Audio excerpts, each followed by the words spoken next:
Hello students. तो आज जो है previous 42 year IIT JEE section E question number 20 से डिस्कशन स्टार्ट करेंगे। पिछले लेक्चर में क्वेश्चन नंबर 19 तक डिस्कस कर चुके थे चैप्टर गैसियस स्टेट। तो 20th क्वेश्चन है 1 mole of nitrogen gas at 0.8 takes 38 seconds to diffuse through a pinhole, whereas 1 mole of an unknown compound of xenon with fluorine at 1.6 atm takes 57 seconds to diffuse through the same hole. Calculate the molecular formula of the compound. तो देखिए rate of diffusion of nitrogen कितना है, ये होगा d n out upon d t, मतलब कितना time में कितना मोल बाहर हुआ। तो एक मोल 38 सेकेंड में बाहर हुआ, तो रेट ऑफ डिफ्यूजन होगा कितना मोल बाहर हुआ, तो एक मोल कितना सेकंड में, 38 सेकंड में, तो 1/38 इतना मोल पर सेकंड रेट ऑफ डिफ्यूजन है N2 का मोल पर सेकंड। सिमिलरली जो अननोन कंपाउंड है XCFX जेनोन का फ्लोरीन के साथ कंपाउंड बना हुआ है, तो इसका रेट ऑफ डिफ्यूजन मान लेते हैं 57 सेकंड लगाता है एक मोल को डिफ्यूज करने में। तो d n out upon d t कितना होगा, ये जो है 1/57 हो जाएगा, क्योंकि एक मोल 57 सेकंड में बाहर होता है सेम मोल के द्वारा। तो रेट ऑफ डिफ्यूजन ये होगा। अब दोनों का रेशियो ले लीजिए, rate of diffusion of N2 upon rate of diffusion of XCFX, ये होगा 1/38 अपॉन 1/57, तो ये जो है 57/38 हो जाएगा। और सेम कंडीशन में, मतलब सेम होल अगर रहता है तो rate of diffusion directly proportional होता है PA/√TM, जहां पे टेम्परेचर भी सेम होगा और सेम होल है तो एरिया भी सेम होगा, मतलब रेट ऑफ डिफ्यूजन जो है P/√m के डायरेक्टली प्रोपोर्शनल होगा।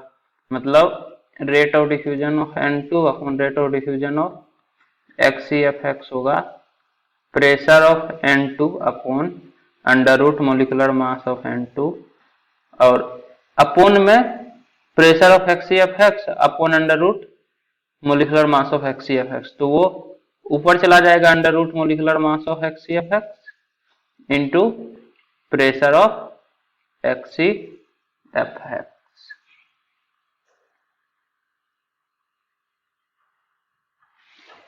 और इसका रेशियो पता है 57/38। प्रेशर ऑफ N2 0.8 और प्रेशर ऑफ XCFX 1.6, तो रख दीजिए value 0.8 upon 1.6 into under root molecular mass of XCFX upon में under root molecular mass of N2 कितना होगा 28, तो अपॉन 28 इक्वल टू 57/38। तो ये जो है 2 टाइम्स होगा, मतलब under root molecular mass of XCFX upon 28 equal to 2 into 57/38, मतलब 57/19। तो मोलिकुलर मास ऑफ XCFX होगा 57/19 का स्क्वायर इंटू 28। अब इसको कैलकुलेट कीजिए, ये जो है 3 टाइम्स, मतलब 3 का स्क्वायर होगा, तो मोलिकुलर मास ऑफ XCFX होगा 3 इंटू 3 9 इंटू 28। अब कैलकुलेट कीजिए 252 ग्राम आता है कैलकुलेट करने के बाद, मतलब XCFX का मोलिकुलर मास है 252 ग्राम।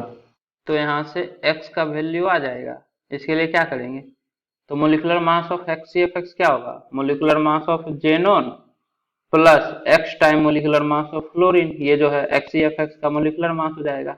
अब जेनोन का मोलिकुलर मास होता है, मोलिकुलर मास ऑफ XC जो है वो 131 होता है, प्लस अब कितना आइटम फ्लोरीन है पता नहीं है, x हम माने हैं, तो x इंटू एक फ्लोरीन का वेट होता है 19, तो x इंटू 19 ये जो है 252 होगा। अब 131 अगर इसमें से हम माइनस कर देते हैं तो 19x इक्वल टू 121 हो जाएगा। 131 जब घटेगा तब तो 121 होगा। अब x इक्वल टू 121 अपॉन 19, इसका वैल्यू जो है लगभग 6.3 आएगा, मतलब x equal to 3 sorry x equal to 6 होगा, फ्रैक्शन तो नहीं होगा ना 6.3, तो XeF6 ये आपका मोलिकुलर फॉर्मूला है कंपाउंड का, molecular formula of the compound, यही फाइंड आउट करना था। Next question, the pressure exerted by 12 gram of an ideal gas at temperature T degree Celsius in a vessel of volume V liter is 1 atm। तो V litre volume और T degree Celsius temperature पे 12 ग्राम ideal gas जो है 1 atm pressure exert कर रहा है। When the temperature is increased by 10 degree at the same volume, the pressure increased by 10%. Calculate the temperature T and volume V. Molecular weight of the gas 120 है, तो molecular weight 120 है, तो number of मोल क्या होगा, number of मोल तो 12 upon 120 हो जाएगा 1/10। अब देखिए PV equal to nRT, pressure है 1 atm, तो 1 इंटू वॉल्यूम, वॉल्यूम है V equal to n, number of mole है 1/10 इंटू R इंटू टेम्परेचर है T डिग्री सेल्सियस, मतलब T प्लस 273 होगा केल्विन में टेम्परेचर, तो ये 1 इंटू V है, V equal to R upon 10 into T plus 273, मतलब R/10 273 प्लस 10, यहाँ से एक इक्वेशन आया। अब बोल रहा है कि जब टेम्परेचर को हम 10 डिग्री से इंक्रीज किए, मतलब T प्लस 273 पहले से था, अब इसमें 10 डिग्री इंक्रीज कर दिया, मतलब T प्लस 273 प्लस 10, मतलब T प्लस 283 किए टेम्परेचर को, और वॉल्यूम को सेम रखे, तो प्रेशर जो है 10% से इंक्रीज हो गया, मतलब प्रेशर आपका हो गया 10% इंक्रीज होगा, तो 1 atm का 10% होता है 0.1 atm, मतलब P फाइनल हो जाएगा 1.1 atm। तो यहां से V इंटू 1.1 इक्वल टू, अरे सिंपल वॉल्यूम कांस्टेंट है तो P/T इक्वल टू कांस्टेंट कर दीजिए, P upon T equal to constant.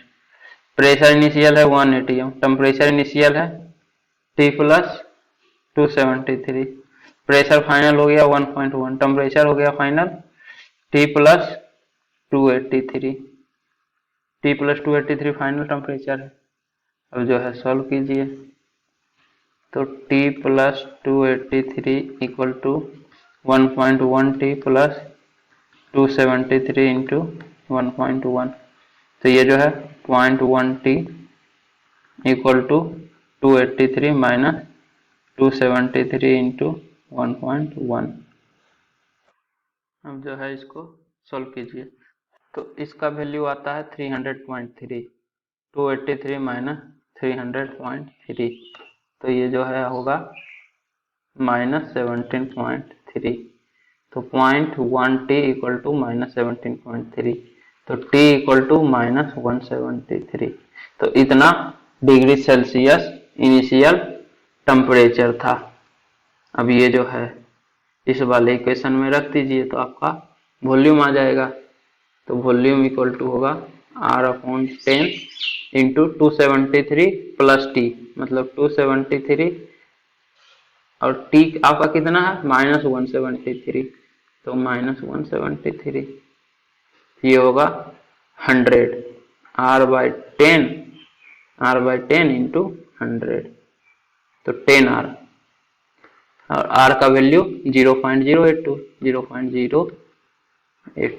तो यहाँ से 0.82 लीटर वॉल्यूम आ जाएगा, और टेम्परेचर -173 डिग्री सेल्सियस।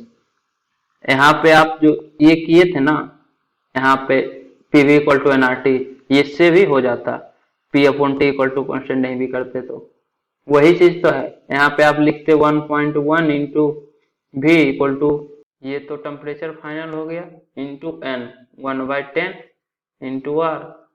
अब यहाँ पे v इक्वल टू रख दीजिए r/10 इंटू टी प्लस 273, मतलब 1.1 into r/10 into T plus 273 equal to T plus 283 r/10 into T plus 283, r/10 से r/10 कैंसिल आउट, तो ये वही तो है 1.1 अपॉन टी प्लस 283 और 1 अपॉन टी प्लस 273, वही तो है 1 upon T plus 273 equal to 1.1 upon T plus 283। तो वही चीज बस है, वॉल्यूम इनडायरेक्टली यहाँ पे कैंसिल आउट हो जाता है रेशियो ले लेने से। इसके बाद जो है नेक्स्ट क्वेश्चन है, the compressibility factor Z for 1 mole of van der Waal gas at 0 degree Celsius and 100 ATM pressure is found to be 0.5। Z जो है 0.5 दिया हुआ है। Assuming that volume of gas molecule is negligible, calculate the van der Waal constant a. तो आपको gas molecule का volume negligible assume करना है, मतलब बी इक्वल टू 0 एज्यूम करना है। तो वैन डर वाल कांस्टेंट ए क्या होगा ये आपको बताना है। सबसे पहले Z equal to P V upon R T, Z equal to 0.5 है, प्रेशर है 100 atm into volume upon R 0.082 into temperature है 0 डिग्री सेल्सियस मतलब 273 केल्विन। यहाँ से वॉल्यूम इक्वल टू होगा 0.5 इंटू 0.082 इंटू 273 अपॉन 100। अब जो है इसको सॉल्व कीजिए। सॉल्व करने के बाद इसका वैल्यू आता है 0.1119 लीटर। तो V जो है इतना आया। अब ये वाला इक्वेशन लगाइए, van der Waal equation, P plus a upon V square into V minus V equal to R T. Actually में यहाँ Vm नहीं लिखे हैं क्योंकि ये मोलर वॉल्यूम भी दिया हुआ है। ये जो वॉल्यूम है 1 मोल ऑफ गैस के लिए ही दिया हुआ है, पीवी अपॉन आर टी, मतलब ये Z equal to P V m upon R T होता है। एक्चुअली में वी एम मतलब वी अपॉन एन, तो वी अपॉन एन ही ऐसे भी निकला है, और एन यहाँ पे 1 दिया है तो वी बोलिए या वी अपॉन एन बोलिए, मतलब वी एम वही चीज है, ठीक है, मोलर वॉल्यूम। नहीं तो अगर n ज्यादा रहता तो p plus a n square upon V square into V minus n V लेना पड़ता equal to n R T. अब b 0 है तो b तो 0 हो जाएगा, तो p का वैल्यू कितना है 0.580 सॉरी 100 एटीएम है, तो 100 plus a upon V square 0.1119 इसका square into V minus b, V minus 0 मतलब into V into 0.11119 equal to R T 0.082 into temperature, temperature है 0 डिग्री सेल्सियस मतलब 273 केल्विन। तो यहाँ से ये जो है इस तरफ ले आइए, तो a upon V square plus 100 equal to 0.082 into 273 upon 0.1119, ये 0.1119 का स्क्वायर है वी स्क्वायर जो है, ठीक है। अब जो है इसको सोल्व कीजिए।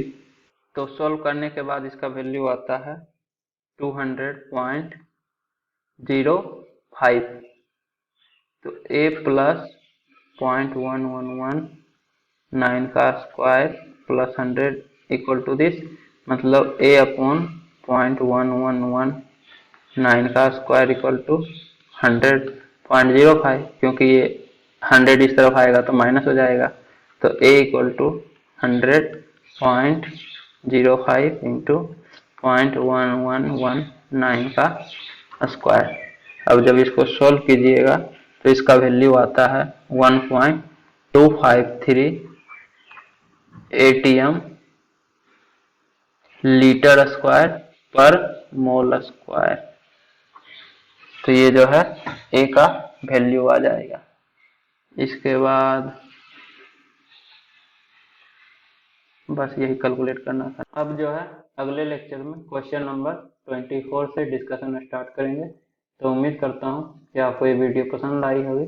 यदि आपको ये वीडियो पसंद आई है तो इसे लाइक करें, कमेंट करें और अपने दोस्तों के बीच शेयर करना ना भूलें। Thank you.